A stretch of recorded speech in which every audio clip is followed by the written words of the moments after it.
Aquí tenemos a Pilar Mora, que es nuestra invitada y que definitivamente tenemos un tema severamente interesante el día de hoy para compartirles a todos ustedes. Y pues primero que nada quisiera que Pilar te presentes y que platiques un poco de la generalidad de a lo que te dedicas. Bueno, pues yo tengo un postdoctorado, soy especialista en micotoxinas y cómo afectan las toxinas de los hongos en la salud mental infantil. Y bueno, todo esto comenzó porque hace algunos años a uno de mis hijos lo diagnosticaron con autismo.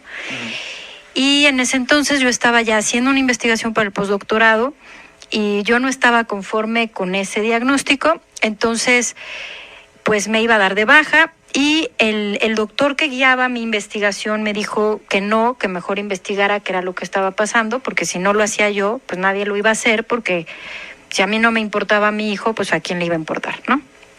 Así que un día se me quedaron las palabras en la mente y un día me desperté y dije, bueno, pues sí tienes razón, si no lo hago yo, no lo va a hacer nadie. Así que a raíz de eso fue que investigué qué es lo que podría haberle estado pasando y afortunadamente lo encontré, y la causa de ese padecimiento que sí parecía autismo, pero no era autismo, era una infección intestinal, fue un hongo.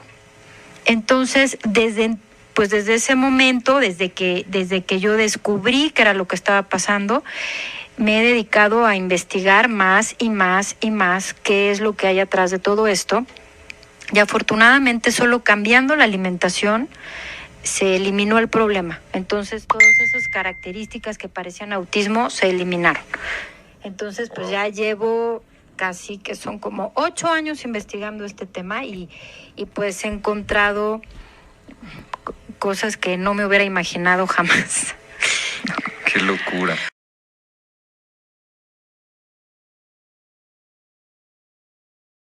Es que investigar hongos es muy complejo, investigar parásitos también es muy complejo, porque los parásitos mutan con tal de sobrevivir. O sea, son organismos que pueden involucionar si eso es lo que les va a asegurar la sobrevivencia. Wow. Entonces, tú puedes estar viendo un organismo que tiene ciertas características y cuando lo analizas a lo mejor un día después, pareciera que estás viendo otra cosa.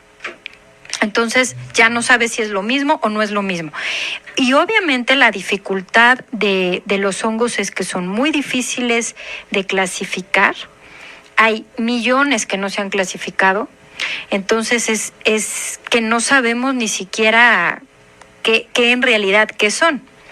Entonces, esta rama de la ciencia está muy limitada todavía. ¿Cómo se llama la rama? Micología, vamos a decir micología aplicada o micología médica, lo que es la microbiología, sí enfocado a lo que es la medicina.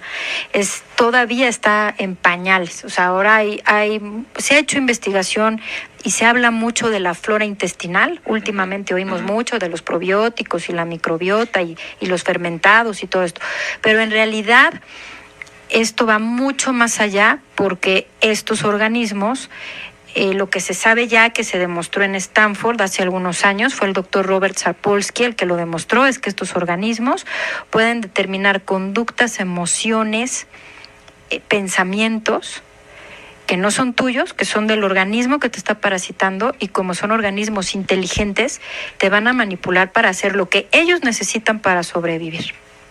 Y que es justamente las conclusiones que tú llegaste anteriormente. Tuve la oportunidad de leer tu libro lo leí hace meses, y hubo dos cosas que me llamaron la atención. Evidentemente la que estás diciendo, y la segunda que tiene que ver con que lo denominas el segundo cerebro, que es toda la flora intestinal, ¿no? Entonces, quisiera que primero ahondáramos, para cerrar el tema que me parece interesantísimo, ¿cómo es que... Es decir, ¿qué conductas son las que las bacterias tienen con nosotros. ¿Cuáles son esas conductas? Ok, mira, te voy a poner un ejemplo hablando del Toxoplasma gondii, que es un protozoo. Ese organismo lo hemos oído que tiene que ver con los gatos, ¿no? Los gatos son los que nos van a transmitir ese parásito. ¿Qué es lo que hace este protozoo, el toxo, cuando infecta a un ser humano? Lo que va a hacer es que en el cerebro va a cambiar el sentido del miedo por placer. O sea, lo que te da miedo generalmente, este organismo va a hacer que te cause placer de tipo sexual. Wow. Entonces, claro que la persona que está intoxicada con toxo, además de que hay personas que tienen dolores de cabeza muy fuertes, o sea, tienen malestares físicos, también van a hacer cosas que a otras personas les causarían miedo, como por ejemplo manejar a altas velocidades en la noche con los faros apagados o en motocicletas, o sea, hacer cosas que sabes que son muy peligrosas. Eso casi siempre coincide con una persona parasitada con toxo. Es decir, son patrones, o sea, el patrón del toxo es lo que mencionas, que tiene que ver un poco como con conductas muy arriesgadas. Es una de las conductas. Otra conducta que hace el toxo es hacer que traigas gatos a tu casa. Esta imagen típica de la señora o señor que vive solo con 50 gatos es porque ya está intoxicado. Wow. Lo que le pasa a estas personas es que el olor de la orina de gato les causa placer sexual. En vez de que sea desagradable para ellos, es muy agradable y eso les causa. Entonces, los hace personas aisladas, solitarias, y entonces traen más a más gatos porque ese olor... ¿Y el que está parasitado se da cuenta de eso? O sea, no. ¿Yo me doy cuenta de que eso me está produciendo placer o no? No, porque este organismo va a interferir con las conexiones cerebrales, entonces, pues para ti ahí me gustan los gatos, ¿no? Y hasta ahí vas a llegar. Pero realmente se alimentan, ahí es como digamos el ciclo, ¿no?, de vida de los parásitos es ese, ¿no?, que se alimentan de, me imagino, perdón un poco la ignorancia, ¿no?, pero las partículas o del gato, de bueno, en el caso del toxo en particular, lo que hace que la persona infectada traiga más gatos a su casa, es que el toxo solo se puede reproducir en el intestino de otro gato. Entonces, para asegurar su supervivencia, necesita atraer a más gatos. Ya, ok. Entonces, la persona que está infectada va a traer más gatos a su casa porque entre más olor a orina, más placer sienten. No, es una de las razones por las que traen tantos gatos. Alguna vez tú y yo comentamos el tema de la kombucha y sería interesantísimo porque hoy está muy de moda que todo el mundo anda tomando kombucha y desde que tú me dijiste que no, ya no la tomo, o sea... Bueno, el tema de la kombucha sí es un tema porque ahora resulta que todos son expertos fermentadores y todos fermentan kombucha y kefir y búlgaros y tíbicos en sus casas y la realidad es que son caldos de cultivo. Y si tú no sabes bien lo que estás haciendo, lo que estás es literalmente cultivando organismos que no sabes qué son y después pues te tomas eso. ¿Qué es lo que pasa con el kombucha específicamente? El kombucha es un hongo. Y en Japón, porque es originario de Japón, lo fermentan en barricas de roble blanco. Entonces, hay todo un proceso de fermentación que tiene todo un porqué y un cómo. Lo que yo veo que sucede en México es que fermentan el hongo, lo tienen hasta en barriles, tambos de plástico allá en el garage. O sea, da lo mismo donde sea. Y al ser un caldo de cultivo, lo que hace es que ahí van a vivir muchos organismos distintos en un sistema que se llama simbiosis. O sea, entre ellos mismos se ayudan a sobrevivir. Cuando hemos hecho análisis del té kombucha, hemos encontrado que hay organismos que son cancerígenos, como el Aspergillus o como cándidas, que son muy agresivas. Pero bueno, pues la gente se lo toma pensando que va a equilibrarle entonces que los va a limpiar. Que los va a desintoxicar y que la flora intestinal. En realidad, claro que el té kombucha puede ser curativo, pero yo creo que en Japón la gente que lo sabe cultivar muy bien. Yo me he dado cuenta de que las personas que se intoxican con té kombucha coinciden en decir que ven a un hombre pájaro, por ejemplo. Y ese hombre pájaro es un ser de la mitología japonesa que se llama Tengu. Entonces está relacionado porque al final son hongos y los hongos, muchos son alucinógenos. Entonces, me he dado cuenta en casos, gente que me lo ha platicado, que cuando suspende el té kombucha se terminan las alucinaciones del hombre pájaro, ¿no? Wow. Y aparte está muy interesante porque ahí se puede distorsionar muchísimo la realidad en que yo ya estoy viendo a mi guía, ya estoy viendo a mi maestro o a mis seres, ¿no? Y al final cuando realmente son los hongos que estás alucinando. Exactamente. Sí, estás alucinando. Porque los hongos microscópicos también son alucinatorios. O sea, te hacen ver cosas que no son. Incluso es muy interesante ver cómo modifican la percepción, ¿no? Tengo un caso de una chica que me decía, es que yo no puedo creer los novios tan feos que yo tenía. ¿Por qué no me daba cuenta que eran todos tan feos y tan desagradables? Y, o sea, ahora que los veo no puedo creer que hayan sido mis novios, ¿no? Entonces, estos organismos de verdad cambian la percepción de la realidad. De la realidad. ¡Wow! ¡Qué interesante! Y es decir, que ahora lo que estás confirmando, bueno, que además está confirmado ya también por la comunidad científica, es que diferentes organismos crean también diferentes patrones de conducta. Sí. ¿No? Así es. Digo, creo que la pregunta obligada es ¿cómo podemos evitar que estos organismos entren o tener precauciones para lograr tener una vida, digamos, un poco más llevadera, ¿no? A mí me encantaría que antes de que nos conteste esto aquí, ¿no? Pueden ponerte en riesgo de matarte, pueden ponerte en riesgo de a lo mejor matar a alguien o lastimar a alguien. O sea, estos bichos, por decirlo de esta forma, ¿pueden verdaderamente amenazar a otros o amenazarte a ti? Sí.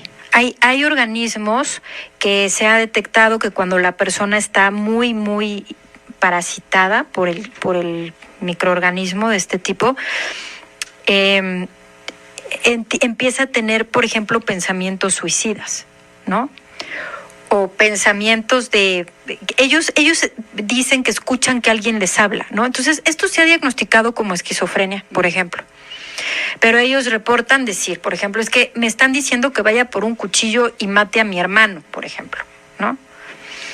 Eso es algo que yo oigo más de los niños. Los adultos difícilmente lo van a decir así tan, ¿no? Sin pensarlo. Pero los niños sí lo dicen. Y lo que yo me he dado cuenta es que una vez que se hacen cambios en los hábitos, esto empieza a desaparecer.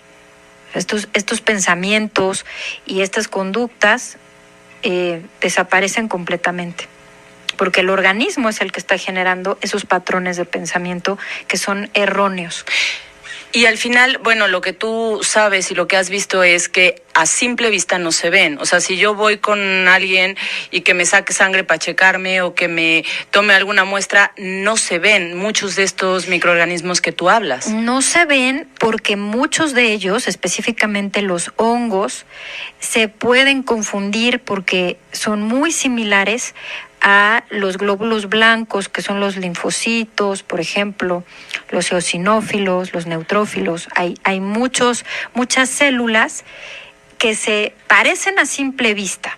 Obviamente ya cuando se utilizan tinciones o se utilizan técnicas de diferenciación específicas, los podemos ver. Pero esto de verdad está en pañales, o sea, esto sabemos nada, sabemos, o sea, tenemos identificados, nosotros en nuestro caso la investigación que hemos hecho nada más un solo organismo, que tenemos una idea de los patrones de conducta que genera y de las emociones que genera. Del otro que les hablo, el toxo, esta investigación se hizo en Stanford, pero la realidad es que se sabe muy poco de qué organismo es el que causa qué pensamientos y qué conductas y qué emociones, porque incluso hay organismos que al robar electrones, que es literalmente energía negativa, se van a alimentar de energía negativa. Entonces causan situaciones en las que hay ira, hay envidias, hay odio, porque eso mismo los está alimentando de forma literalmente energética. Y por ejemplo, si yo voy con un micólogo normal, quizá no me pueda decir que tengo esto, tendría que ir contigo, ¿no? O sea, es como, no cualquiera puede ver lo que tú ves. Bueno, en realidad es que yo me he dado a la tarea de invitar a investigadores, a biólogos, micólogos, psiquiatras, homeópatas, que se interesen por esto porque es real. O sea, esto es algo que está ahí y que es real. Y pues bueno, yo hasta ahora hemos avanzado poco, vamos muy lento. Y en otros países, a mí me parece que es muy difícil hacer esto. El doctor Sapolsky, el doctor Robert Sapolsky, cuando publicó los resultados de su investigación, tuvo muchos problemas. Porque resultó que entonces, al darse cuenta que había un organismo que te quitaba el miedo, lo buscaron personas del ejército para invitarlo a pues hacer que los soldados no tuvieran miedo, ¿no? Y que fueran a la guerra con más valor. Entonces él no se prestó a hacer eso y bueno, pues terminó yéndose de Estados Unidos. Ahora trabaja investigando por qué las cebras no se estresan en algún lugar de África, ¿no? O sea, literalmente así de radical. O sea, cambió radicalmente de... Sí, porque él no quiso. O sea, él decía que él hacía investigación por el ser humano, para el ser humano, no en contra de él, ¿no? Sí, o sea, tenía ese valor, ¿no? Que evidentemente hizo que negara la invitación del ejército. Entonces, eso truncó la investigación. Chin, qué lástima. Pero bueno, a ver, de todas formas, se formó ahí un nicho de científicos en donde estás tú adentro, en donde están investigando, ¿no? Sí, estamos... Un poco como que les dieron la estafeta. Bueno, sí, yo ya... llevo algún tiempo observando porque verdaderamente es súper difícil demostrarlo todavía, pero hemos visto casos, hemos tenido casos, por ejemplo, en los que un niño que no habla arroja un parásito que mide 90 centímetros y entonces empieza a hablar, ¿no? ¿Cómo? ¿Arroja como de 90 como una centímetros? Lombriz, sí, como una lombriz de tierra que mide literal 90 centímetros, ¿no? Y entonces el niño empieza a hablar. Sí, esas cosas he visto que son, ¿cómo? ¿No? Esto estaba ahí adentro y por eso el niño no hablaba. Hay casos que se dan así. ¿O el caso de la niña que no tenía pelo? Ay, sí, una vez tuve el caso de una chiquita que se le cayó todo el pelo. Y pues bueno, entonces empecé a investigar qué fue lo que le había pasado. Y ella estaba infectada con un hongo que se llama Rhizopus. Que lo que hace este hongo es acumular cadmio. Los hongos microscópicos son bioacumuladores de metales pesados de forma natural. Entonces, esta chiquita se había contaminado con cadmio y el hongo, que ella empezó a cambiar sus patrones alimenticios y solo comía alimentos que necesitaban este hongo en su proceso de producción industrial. ¿Y qué hizo el hongo? El hongo atrapó el cadmio excedente, pero como consecuencia se le cayó todo el pelo. O sea, fue un efecto de la toxicidad del hongo. Perdió el pelo. Pero también veía a un lobo. Ella veía a un lobo y ella decía que el lobo le decía cosas y en realidad ese caso fue muy particular porque creo que es el único caso que he tenido yo en el que no me pareció conveniente reducir la población del hongo. Si yo reducía la población de ese hongo, el cadmio se iba a liberar y muy probablemente iba a desarrollar cáncer muy rápido. Entonces, pues no era lo más conveniente. Pero ella decía que veía un lobo y que el lobo le decía cosas. Y ella también decía que venía de otro planeta y decía muchas cosas, platicaba muchas cosas, ¿no? Entonces, sí, un poco extrañas, bueno, digamos, ¿no? Extrañas a lo mejor. Fuera de lo normal. Que parecen fuera de lo normal. Sí. Entonces yo a veces he pensado si es que estos organismos sí crean algún tipo de conexión con otras realidades o nada más son alucinaciones. O sea, eso yo todavía no lo puedo describir con precisión. Sí, ahí hay muchas incógnitas todavía.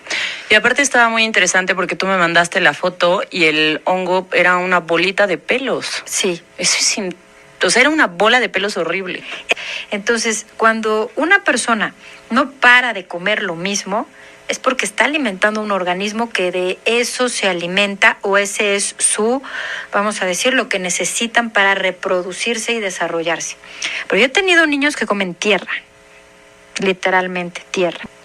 Entonces, estos organismos crean patrones alimenticios. Es como personas que solamente comen 5 o 6 cosas y lo demás no les gusta, porque el sentido del gusto lo van a limitar.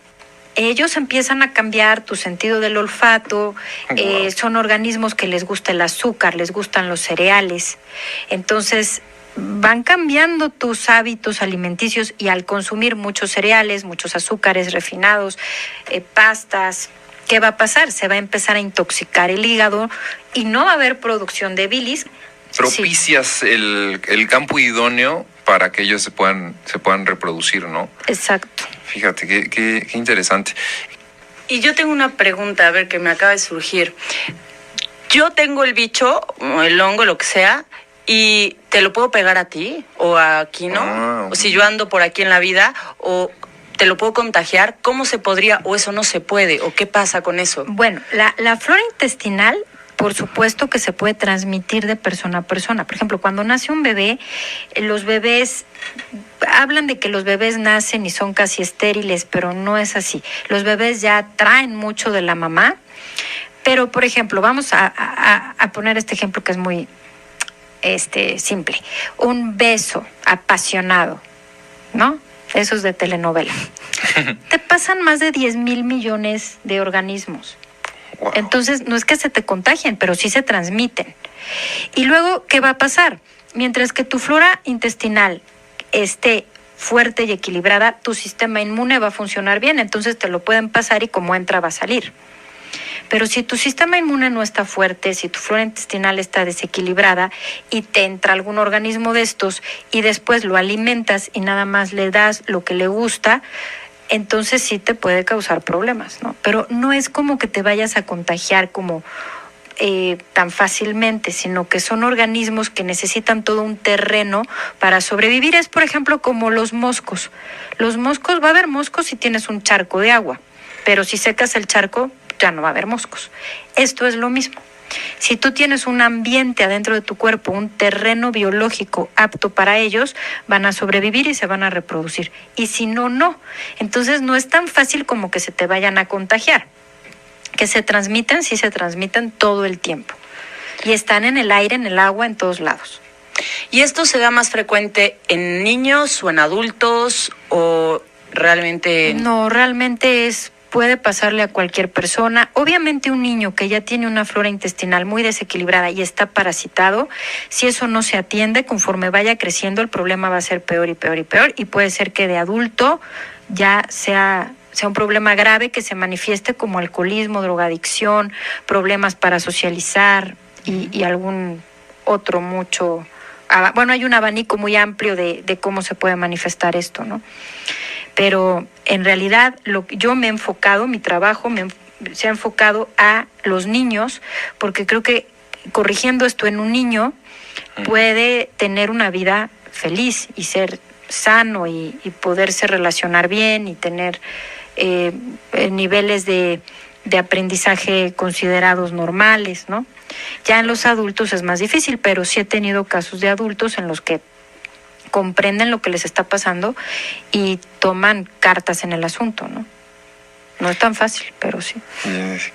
Y de tus impresiones personales, o sea, cuando te diste cuenta que estaba este mundo de la micología, ¿cómo quisiera saber, la verdad, un poco, o sea, eso, cómo fue en tu vida personal, o sea, ¿cómo fue para ti esa? Porque me imagino que fue un poco como una epifanía, ¿no? Pues mira, fue un poco, tal vez sí como una epifanía, porque yo no esperaba encontrarme esto. Exacto, sí. Por un lado, era lo último que me imaginaba. Yo pensaba que el colorante, lo que ya sabes, ¿no? Que la comida procesada y los colorantes y los refrescos, pero nunca me hubiera imaginado que las frutas y las verduras orgánicas, por ejemplo, pudieran ser la fuente de la contaminación de estos organismos. Entonces, obviamente sí, de ese momento en el que pude comprender toda esta información, sí ha cambiado mucho mi manera de ver el mundo y obviamente sí, de ese momento en el que pude comprender toda esta información, sí ha cambiado mucho mi manera de ver el mundo y de vivir, porque, bueno, no es que le tenga yo miedo a estos organismos, pero sí les tengo mucho respeto, sobre todo a los hongos, ¿no? Creo que ahora, bueno, después de años de investigar el tema, les podría decir que hay hongos para la ira, para la lujuria, hay hongos que causan envidia, hay hongos que causan miedo, hay hongos que causan pereza, otros tristeza.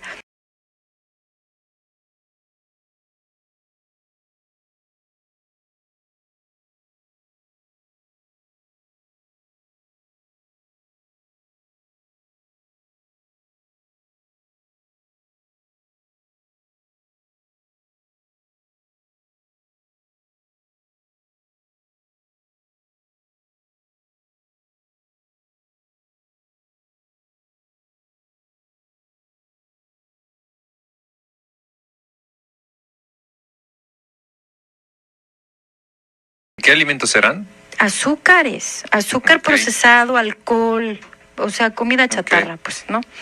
Entonces, a mí me llama mucho la atención su caso porque ella es una chica muy sensible, muy inteligente y me ha descrito los procesos que tiene mentales cuando come estas cosas y cómo se siente y qué le pasa y qué piensa.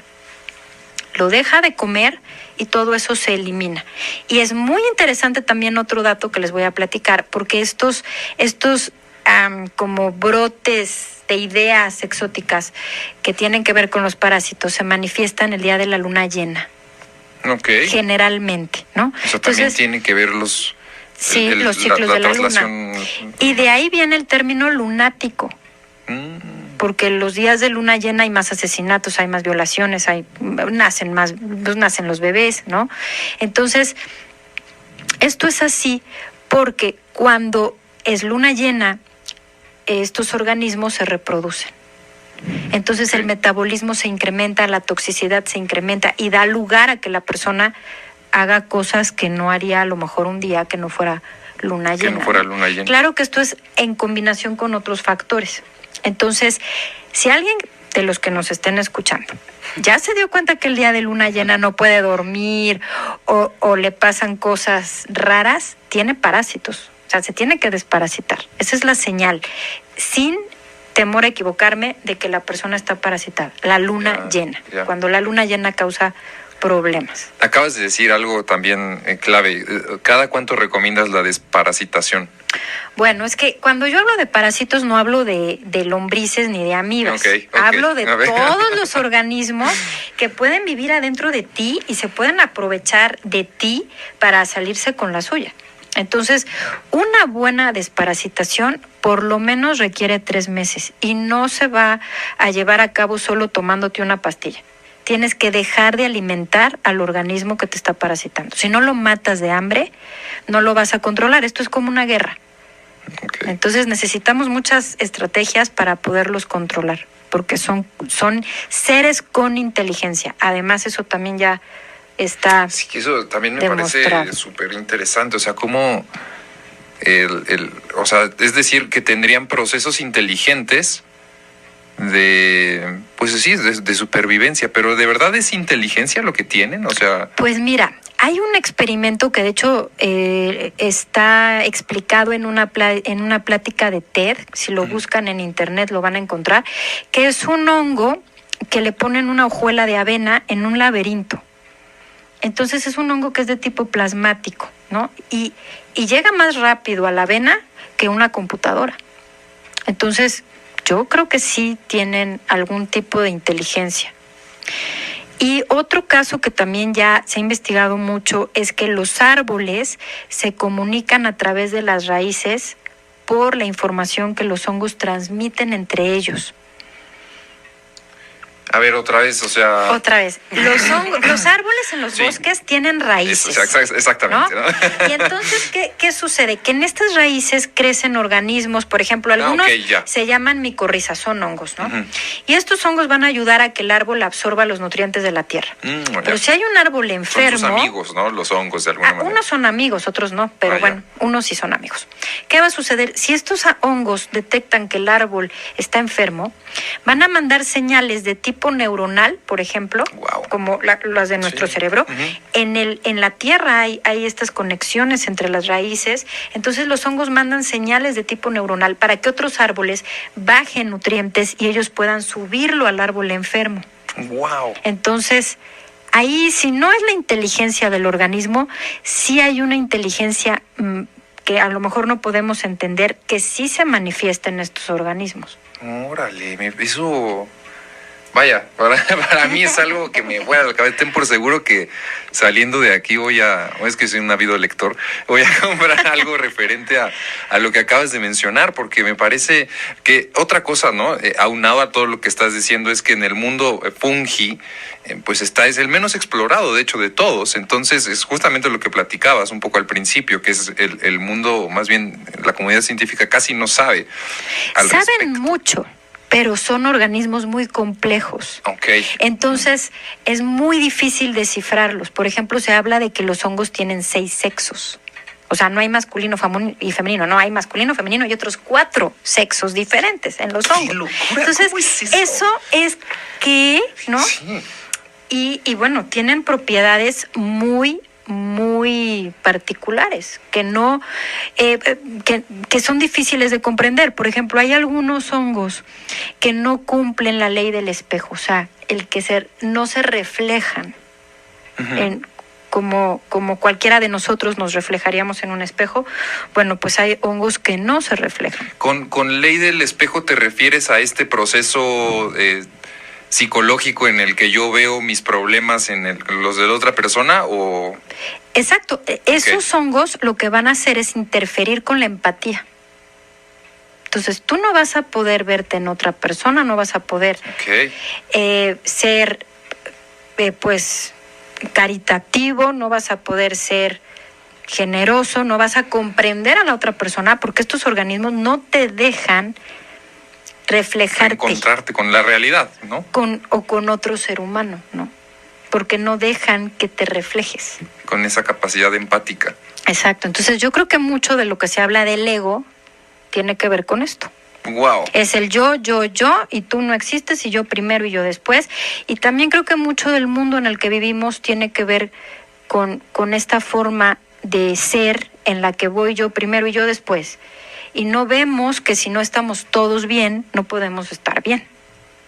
¿No? Pero sí, claro. Ahí hay algo que yo intuyo, que puede tener que ver con estos organismos y sus características.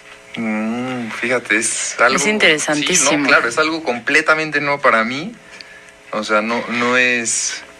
Yo hice el protocolo de Pilar hace tiempo y a mí se me cambió. O sea, yo antes comía muchísimas gomitas, tenía comía mucho azúcar, vivía con una ansiedad y a mí se me cambió. O sea, fue muy duro el protocolo, pero a mí, María José Vega, me hizo mucho bien. Pero platica esa experiencia. Yo creo que estaría buenísimo para que la gente sepa un poco. Sí, bueno, yo tenía ansiedad desde mucho tiempo y también era como muy iracunda y de repente me enojaba, pero sobre todo el tiempo tenía gomitas en todos lados y las tenía en la bolsa o sea, era una sensación de ansiedad de ve y compra las gomitas, o sea, azúcar, pan y todo, y de repente encuentro a Pilar hace tiempo y entonces pues yo dije vamos a probarlo, ¿no? Y lo probé y verdaderamente a mí me cambió la vida después de haber hecho el protocolo. Después obviamente yo trabajé una parte a niveles emocionales, pero lo que me cambió la química cerebral es haber dejado el azúcar, porque hoy a la fecha tú lo sabes, sí. O sea, no como eso. Y me siento bien, mis estados anímicos son emocionalmente estables. Yo sí veo una diferencia en mí, o sea, cañón, una diferencia muy cañona. Yo creo que todos deberían de hacer el protocolo de Pilar. Y este protocolo, lo que incluye, digo, para platicar, para cerrar bien, son caldos de... algo eso? Sí, platica un poco de eso, yo creo que también valdría la pena. Bueno, mira, esta es una metodología que mi recomendación es personalizarla. ¿Por qué? Porque ese es un error de las dietas que luego se ponen de moda. Es como ahora todos vamos a comer lo que dice la dieta de la zona o la dieta de Atkins o la dieta de la otra. Y en mi opinión, lo que hay que hacer es diseñar estrategias alimentarias. ¿Qué es lo que tu cuerpo necesita en este momento que tengo 40 años y que tengo esta actividad y que me está pasando esto y que tengo estos síntomas que no me gustan? Por ejemplo, ansiedad, ¿no? Uh-huh. Entonces, mi recomendación es personalizarla. Pero si hablamos de generalidades, de lo que se trata esta metodología es darle a tu cuerpo nutrientes que va a absorber muy fácilmente y que van a alimentar a las células de tu cuerpo y no a los organismos que no tienen por qué estar ahí y además que están ahí de forma descontrolada. Entonces, lo que se evita son azúcares, alimentos procesados, chatarra, y bueno, y ya si detectamos algún alimento al que eres adicto, porque a eso hay que poner atención. Lo que más te gusta es lo que más te hace daño. Y ahí está la dificultad de dejarlo. Exacto. ¿No? Uh-huh. Esa es la guerra que mencionaba. Esto es una guerra, ¿no? Y yo me he dado cuenta con el paso del tiempo que esto va más allá de no comer esto, sí comer esto. Me he dado cuenta de que literal esto, si ya te pones a analizarlo más profundamente, es como una guerra entre el bien y el mal. Porque adentro de ti hay bichos que algunos pues son buenos y algunos son malos, ¿no? Y me refiero, cuando hablo yo de un bicho malo, es al que no está a favor de la vida del hospedador. O sea, el que te va a enfermar o el que te va a llevar a la muerte. Ya sea porque estás haciendo cosas que son peligrosas, o ya sea porque te alimentas pésimo, o ya sea porque tienes emociones muy negativas que a lo mejor te están aislando de las personas que te quieren. O sea, hay muchos factores, pero al final lo que yo veo es que estos organismos no te dejan ser feliz, no te dejan vivir en paz y no te dejan estar sano. Wow. Y también algo bien interesante es que no solo resuelve el tema del Asperger y tal. Hay un caso también que era de fibromialgia o de Sí, la fibromialgia. Esto que es, bueno, ya hay muchas padecimientos últimamente que cada vez son más comunes y ya se está normalizando esto, pero sí he tenido casos de mujeres con fibromialgia que les duele todo el cuerpo. Bueno, eso es una acumulación de ácido láctico. Esa la producen los hongos. Entonces es como si fueras a correr, pero no fuiste a correr y entonces te duele todo el cuerpo y ya no sabes ni qué te duele porque a nivel muscular. Te duele todo. Dicen que hasta la muela que ya te quitaron y la uña que ya te cortaste te duele, ¿no? Y eso sí tiene que ver. Yo he encontrado patrones de alimentación, son mujeres que fuman mucho, son mujeres que comen muy mal y que sí tienen mucho ácido láctico acumulado en los músculos y entonces pues les duele todo. Pero cuando dejan de comer, sobre todo chocolates, les gustan no sé por qué mucho los chocolates a este grupo de personas. Cuando dejan de comer eso, mejoran muchísimo. Yo tengo un caso de una paciente que le mandé a Pilar y que después del tiempo regresa y me dice, después de 20 años que no me curaba, hoy tengo el 10%, el 5%, o sea, nada, no tengo absolutamente nada y estoy bien. Sí, tenía fibromialgia. Sí. Y, o sea, yo lo he visto, yo lo he vivido. Es increíble lo que hace Pilar. Sí, entonces otra vez se comprueba esta ya famosa y milenaria frase de que eres lo que comes, ¿no?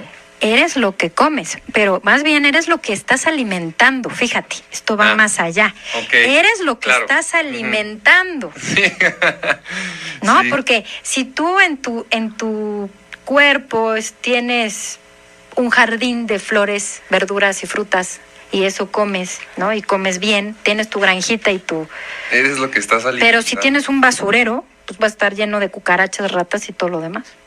Y yo creo que esta pregunta también valdría mucho la pena. No sé si tenías la respuesta, pero podría ser hereditario, es decir, por ejemplo, si la mamá ya tiene estos problemas y está gestando a un bebé, al bebé le podría heredar esta misma, pues digamos, campo orgánico. Sí, mira, hay organismos que sí cruzan la barrera placentaria. Entonces, sí hay organismos que sí puede adquirir el bebé desde que se está gestando. Ahora, cuando nace el bebé, si nace por cesárea, pues ya va a traer ahí un hándicap, ¿no? Va a estar en desventaja, porque los bebés que nacen por vía vaginal absorben, bueno, o tragan flujo vaginal, y eso ya es flora intestinal para el bebé. Y después tenemos el problema de que las mamás que amamantan a los bebés y las mamás comen pésimo, pues los bebés van a estar mal desde bebés. Entonces, sí hay algo que sí le van a heredar a los niños. Y además hay otro factor. Estos organismos son epigenéticos. ¿Eso qué quiere decir? Que van a modificar tu cadena genética. A lo mejor a ti no te iba a dar cáncer, pero estás lleno de organismos que son cancerígenos, te da cáncer.